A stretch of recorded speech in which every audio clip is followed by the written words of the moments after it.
for me, these aren't like what I think are the 10 best because that's just giving you my opinion and that's not really helpful to a viewer looking to get into it. It's just my opinion on it. So these I think are the most important ones and the most uh, they're important and they're also they're a good introduction to it as well. If you don't know a lot about the genre, if you know a lot about it, then you have your own opinion and you can pick your own films. But for me, Ganja and Hess, and these are in no particular order because again, this is just recommendations. It's not like my favorite top 10 from 10 to 1. Ganja and Hess, which is kind of an artistic version of the Dracula take. It's very artistic. It's I honestly, when I first watched it, it wasn't an easy watch for me because I didn't know where it was going. I'm like, all right, where are the vampires? You know, it's like it's more like a vampire than like a Nosferatu.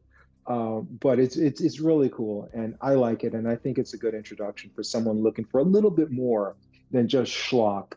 And a counterpart to that, I think, would be Blackula, which is very much schlock, but it's really entertaining schlock. And I love that. I watched that movie a ton of times as a kid, you know, on repeat before cable or anything like that. Any thoughts on either of those? Oh yeah, they're both great movies. And Ganja and Hess, that's almost an art house film. It's like a very artistic and serious film in a way. It's almost not exploitation at all. And it stars Dwayne Jones, who most people know from Night of the Living Dead. And I think he didn't make very many films at all. He sort of retired and taught. I think he taught acting, but he didn't do a whole lot of acting. But those are really the two essential Dwayne Jones films, I think, Night of the Living Dead and Ganja and Hess. If you see the uncut version, it's quite long. It's a very long movie, but it was butchered, I think, when it was released originally, or at some point. I think there were different versions on video that you could get that were severely cut, and they gave it names like Black Vampire or, you know, stupid names like that that just didn't really do justice to the movie. So I was glad to finally get to see the uncut version as it was meant to be seen. And I agree, it's not an easy film.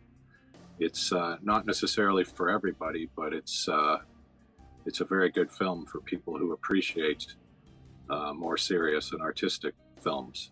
Blackula is just good fun. That's a really, I love that movie. Number 2 on my list is Coffee. And again, I already mentioned Pam Grier. She is the queen of the genre. Pam Grier in her prime is a bad bitch. She is just gorgeous and bad, not just looking good, but she was like a really powerful Black woman. And this was a time where you can have a powerful Black woman on screen or just a powerful woman on screen where it wasn't divisive. I think right now our culture is very divisive. And like the minute you see something like if something like this came out today, it'd be super polarizing. You have a movie like Captain Marvel, which was very divisive for a Marvel fan base because it was like it felt like it was pushing this female agenda of like female empowerment. And this was something that was organic. It's like it wasn't force fed. You didn't feel like, oh, you're just trying to gender swap, like instead of a badass like Shaft, you're just giving us Pam Grier. No, Pam Grier was a badass. You believed she was a badass and you wanted her in that role. And I think she's great for women who are looking for like a female, especially a Black woman. If you're looking for like someone, oh my gosh, like, oh, I can emulate that. She did that. I can do that. I can, you know, the same way people feel about Black Panther, they can feel that same way about watching Pam Grier, not just as an actress, but just like a powerful Black woman on screen, in a very non-divisive way, in a very badass way. And she made a lot of great films. My personal preference is Coffee. That's why it's on the list. But you also have like Foxy Brown, Black Mama, White Mama, a ton of other Blaxploitation, and then even more just flat out exploitation films that she made throughout the 70s. Absolutely. Pam Grier is awesome, and Coffee is an awesome movie. It's, I think the opening sequence of Coffee has to be one of the greatest opening sequences of all time. It's and it's rough and it's raw. You know, it's like really violent. It's unexpected. It really catches you off guard how violent it really is. Um, and obviously, it was the first one that she made with Jack Hill, and Foxy Brown sort of came later. And to me, that one looks a lot slicker. It looks like it had a bigger budget. Jack Hill kind of denies that. He says it's the same budget, but I find that hard to believe because Coffee just seems so raw and grungy somehow to me. I don't know if you feel that way. Absolutely. That's why I have it on my list over Foxy Yeah, Brown. Foxy Brown feels too polished, and yeah, it doesn't have the rawness that I look for. When I look at blaxploitation films, I want to feel like I'm on the streets with these people, you know? I want to feel yeah, like they're doing real drugs and this is a documentary, it's not a movie. Because that's yeah. the feel that some of these movies have because they're on location. They're like real people, non-actors in some of these roles. And Coffee gives you that feel. It feels genuine, it feels authentic. Foxy Brown feels like a movie. And part of that too is it is more polished. Budget aside, I mean, obviously we don't know for sure, but budget aside, it just feels more polished. It feels more like a movie, and I think part of that is because it was supposed to be a sequel. I think Hmm. it was supposed to be a follow-up. It was like almost like a soft reboot because it follows a lot of the same beats as well. But yeah, I prefer it over Foxy Brown. That's why it's on the list. These are in no particular order, but the third one I have here is Across 110th Street. Again, absolute classic. I love this because of the cast is just impeccable. The acting, again, I love blaxploitation films, but acting is generally not at the top of the list in these movies because I just said before with the previous film, you have a lot of non-actors, a lot of black actors that didn't really have a lot of opportunities, so they're kind of honing their skills in these films as well. And it's low budget, very quickly done, as we spoke about before. These are just exploitation films. I mean, they're blaxploitation, but exploitation is a big part of that word. And they're made to be done very quickly in a few weeks and just get it out there to capitalize on whatever you're piggybacking off of that's popular at the time, or just to get it out in theaters. So to see something that has the level of acting, and the actors in this movies went on to do good, great things as well. And also, there was a craft to it. There were so many inventive shots, and just like, man, you took your time with this setup. You didn't just set up the camera, blast the lights, and said action. Like you set these shots up, and you were thinking. Like it was great shot composition, good pacing, and it said something. It said a lot about race relations, and it felt like it had a message, and I was all for it. This is one of my favorite films, period, even outside blaxploitation. Yeah, it's a great movie for sure. And I would say it feels much more like a movie than, say, Coffee. It feels more like they had a bit more of a budget or a bit more time, like you're saying. And yeah, it's very good. It's a very good movie. I like that one a lot too. Next up, we have The Spook Who Sat by the Door. This is a very obscure one. Not a lot of people have heard of it. I think it's also based on a book. And I would say what Fight Club is to masculinity, The Spook Who Sat by the Door is to race relations with blacks and whites. It's very subversive in its message and how it plays out. And it has all of that conspiracy theories, like people pulling the strings. It has a lot of that stuff in there. And it's thoroughly entertaining, it's thought provoking. And again, if I had to parallel it with something that's um, common and popular now, I would say it's kind of like that Fight Club type thing where it's just like, you know, you have these people trying to bring down a society, and here it's more like, yeah, we're bringing down the man, we're bringing down the system, as opposed to like where Fight Club was dealing with masculinity, what it means to be a man, finance, and things like that. But if I had to parallel with something, I would say that. And I definitely think, even though it's obscure, it's well worth a watch. For sure. And that makes a lot of sense what you're saying. Now, correct me if I'm wrong. This movie, it got pulled from the theaters. Is that right? The government or somebody did not like it. They thought the message was dangerous.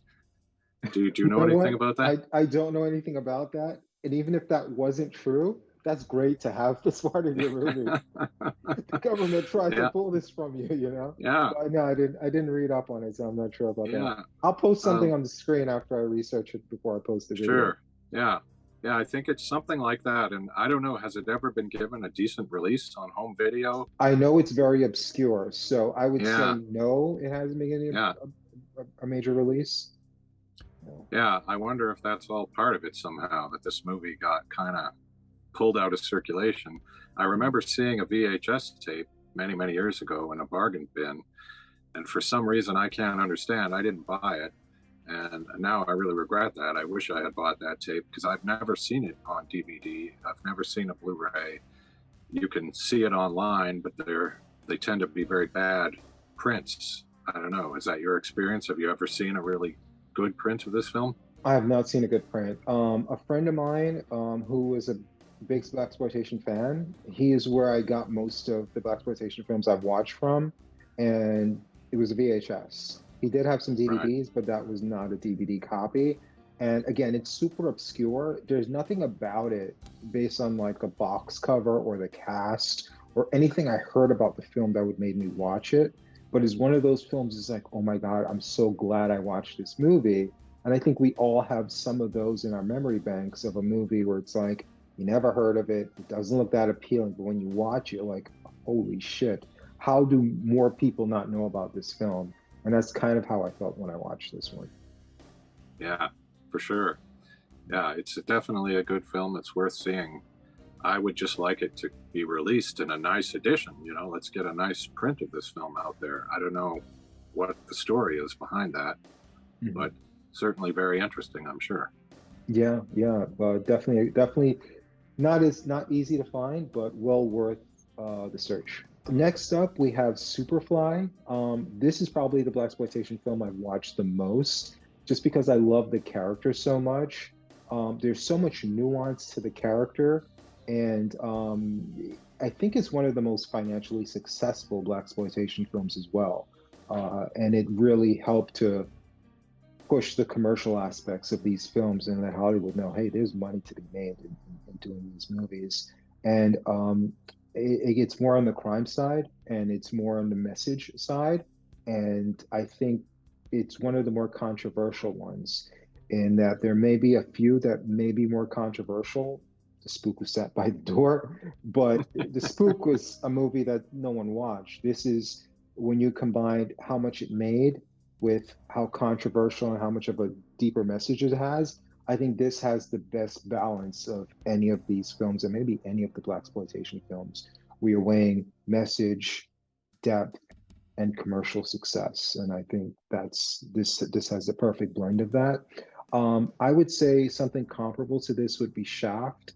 The reason this made my list and Shaft didn't, I think there are a lot of parallels, including father son, doing each of these movies. And Shaft is a movie we'll get into detail more later, and I'll that's where you're going to take the lead. So I'll say my part of it now, since I don't have to go as in depth with Shaft. The reason I would recommend this over Shaft, and the reason I would view them as parallels, and is in if you like Shaft, you'll like this, and if you like this, you'll like Shaft, is that they both have this protagonist that is kind of like the guy who's going against society, going against the man. He's this anti-hero rebel, who's fighting for people who are victimized. He, as much as he's a hero, he's also a victim on society. And I think people can relate to that. If people can say, hey, like, I feel like people are always pulling me down and I want to like rebel against them and I want to stick it to them and I want to come out on top. And they both kind of have that in them. I think the reason I'm more drawn to this one is because Superfly or Priest is a more nuanced character. He is very much darker. I mean, he could be the villain in a lot of other stories. There's a lot to like and a lot not to like about him. There are redeeming and non-redeeming factors to this character, and he's a vulnerable character. As much as Shaft is cool, he's almost too cool. He's like James Bond. It's like, where's your weakness? Where's your soft spot? Where's your moral dilemma? Where's your crisis of consciousness? You know, it's like, where are all those things coming from? And I think Priest goes through all of that, and I think it's a great performance and it's a great film. Yeah, for sure. It's a very good movie. I like it a lot. And it was a huge hit, and they did make sequels to it. Although I must admit, I did not see the sequels. Lucky you. Stay away. Okay, well, I wondered about that. But yeah, it's definitely a good film. And the one thing I would say is that I love the soundtrack of Superfly, and I love a lot of Blaxploitation soundtracks. That's actually one of the things that really made me love the genre was the music, and I would say Curtis Mayfield's score for Superfly is one of probably my top three Blaxploitation soundtracks. Music is a big part of Blaxploitation, but with this film, and I love the soundtrack just like you said, but with this film in particular, with a lot of films, with this, Three the Hard Way and The Harder They Come, which is not a Blaxploitation, which is falsely labeled that way a lot of places. With those three films, great soundtracks with all of them, but they do the thing that Blaxploitation films do, is they very low budget. They got to kill some time to get the proper running time, and they got this great music. They will play every single strand of every note of a song and then play it again in the same movie. And all three of those movies have songs that they play from beginning to end multiple times in the film. And Superfly is very guilty of that as well. So next up, we have Sweetback's Badass Song. And again, that's another film we're going to get into later on, so I won't go into too much detail with that. But again, it's very artistic, has a lot to say, was also commercially successful. I don't think it's as easy of a watch as some of the other films, maybe easier than Ganja and Hess, but not a super easy watch. It does have a lot of art to it. There's also a lot of like gratuity in there. There's a lot of naked women and a lot of love scenes. And even the filmmaker himself said he was just a horny MFer, you know, so he just wanted a lot of those love scenes in there. So I don't want to like heap all the praise on it and not be fair and balanced, but it's definitely one of the better Blaxploitation films, highly artistic, very successful, and very much worth watching. Absolutely. It's definitely one of the essential films. Anyone interested in the genre needs to see this movie. Absolutely. Now, with Blaxploitation, you have a lot of the characters are anti-heroes. They're usually private detectives. We went over that with Shaft. There, a lot of them are drug dealers. We went over that with Priest and Superfly, and then a lot of them are pimps as well. And there are two in particular that stand out to me. Willie Dynamite, which is a movie I love, but it did not make my list. The Mac did. But again, I mentioned both because if you like one, you like the other, and I suggest you watch them both. But the one that did make my list is The Mac. And I think that what stands out with The Mac is it has a stronger cast. Richard Pryor is in there, and it's the more memorable of the two films, but both great films. Very much anti-hero. If you even want to call him an anti-hero at all, it may even be like one of these things like The Godfather, where it's just a movie based on the antagonist, based on the bad guy. But it's a great film and definitely worth a watch. And if you like The Mac, definitely check out Willie Dynamite. Absolutely. I'm overdue for a rewatch of The Mac. I actually have a copy in my collection, but again, I love the soundtrack by Willie Hutch, and I have the soundtrack, and I've listened to that soundtrack a lot over the years, but it's been quite a while since I've seen the movie, so you're inspiring me now to go back and look at the movie itself. But yeah, I do recall really thinking it was good. And Willie Dynamite I've seen more recently, and I do agree it's a fun movie. It's a good movie. They're both worth watching for sure. Next up is a movie that's not super popular, but it's definitely worth the watch. It's directed by William Wyler, which is one of my favorite filmmakers of all time. He is a white guy, so I'll let the audience know that. It's not bad to have a white director. As you said, in these specific genres, you more so think of it as a black thing. But William Wyler was a studio director back in the golden age of Hollywood. He made some of the greatest films ever made. And this is very late in his life and late in his career that he did this film. It's kind of out of left field. It's the Liberation of L.B. Jones. It's a great little character drama that I think is just amazing. And it's definitely, even though it's a drama, it's definitely Blaxploitation based on the content, the type of characters that they follow. But this character of L.B. Jones, it's the thing about William Wyler is he's great with characters, and this is one of the most gut-wrenching characters to follow in this genre, or I'm sorry, in this movement of films. And obscure, great director, great with actors, great with drama, and even this late in his career, this was a solid entry into the Blaxploitation movement. Definitely, very powerful stuff. Very powerful film, and the cast is amazing. Cast is really good. You'd almost have to call it pre-Blaxploitation in a way, because it came out the year before, I believe, Shaft and Sweetback's Badass Song. But you're right, though, it totally fits in with Blaxploitation. And there's a few movies like that, I think, that kind of came before. And I think of it a bit like the slasher genre. You know, we all think of Halloween starting at 1978, even though there were movies like Black Christmas and the Texas Chainsaw Massacre in 1974. So there's always movies that come earlier than the genre that we sort of think of. But yeah, this one is a great movie. And I think it's fair to call it Blaxploitation. Yeah. Even Psycho, to go with your slasher genre, even older movie. Yeah, absolutely.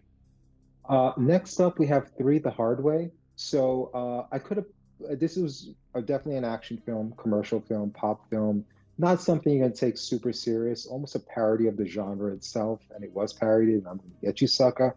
We already did a review on this, so you know our thoughts on it. So I could have gone with a lot of action films. The reason I went with this is because this has all three of the major action stars that proliferated the Blaxploitation movement. All three of them are in there. So rather than racking my brain trying to figure out like which one am I going to pick, this one has all three. This one is more than entertaining enough that if you like this, go check out all three of those guys in some of their films like Slaughter, Black Caesar, etc. Black Belt Jones. You can check out all of their other movies, but this is a good entry point. Absolutely, and it's a very fun movie. It's one of my personal favorites. Probably one of the first real Blaxploitation films I saw when I was young. So yeah, definitely I would recommend it. And if you want to know more, take a look at that other review we did of this movie specifically. And that was a very fun review. I had a lot of time reviewing that movie, and I loved it. I mean, yeah, the review made me like the movie even more. Yeah, it was a lot of fun. Yeah. Next up, and the last movie on my top 10 list. I know I mentioned a lot more than 10 films, but again, the actual movies that made the list. The last one, I wrestled with this. I had to call a buddy of mine to just confirm that I should put this on the list. Because as we get down to this, and there's one left, I'm sure you're probably thinking, man, there's so many great movies not here yet. What are you going to go with? And it's going to be a movie that's not a great movie, but it's super important and it belongs on this list, and it's Dolemite. I love Dolemite ironically, where it's just like it's so bad it's good. And that's one of the reasons why I didn't want to put it on this list. But the story of how Dolemite was made and the importance of it, where this is a true grassroots film.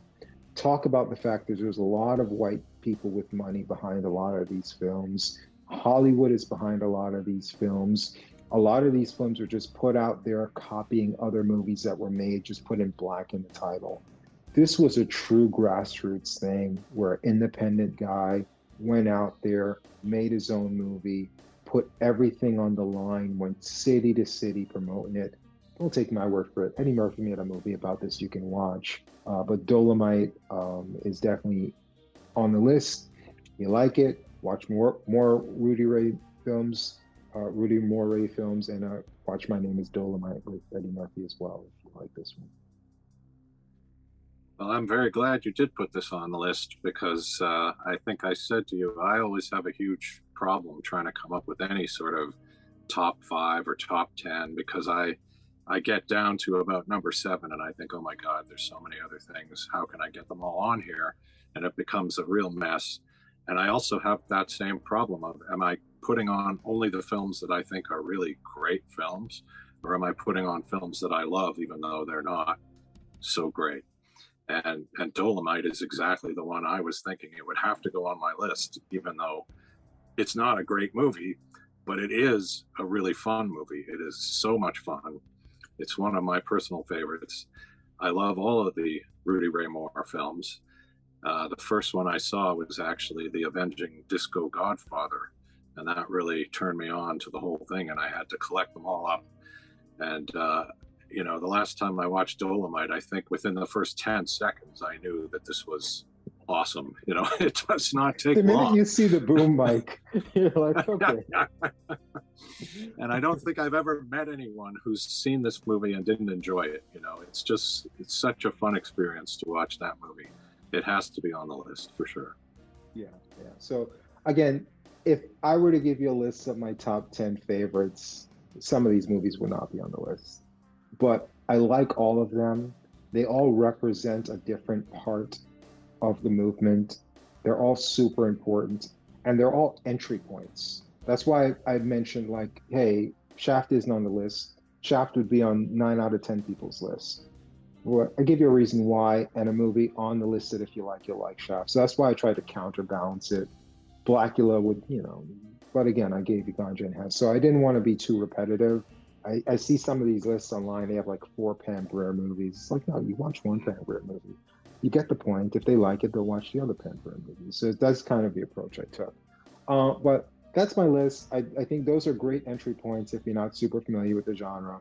And again, what started this, the catalyst for this was, again, me bringing this up to some coworkers and they saying, does that have anything to do with Black Lives Matter? So hopefully people who thought like that or don't know much about the genre will be inspired to maybe watch a couple of Blaxploitation films, maybe some of those on the list. So that is my spiel.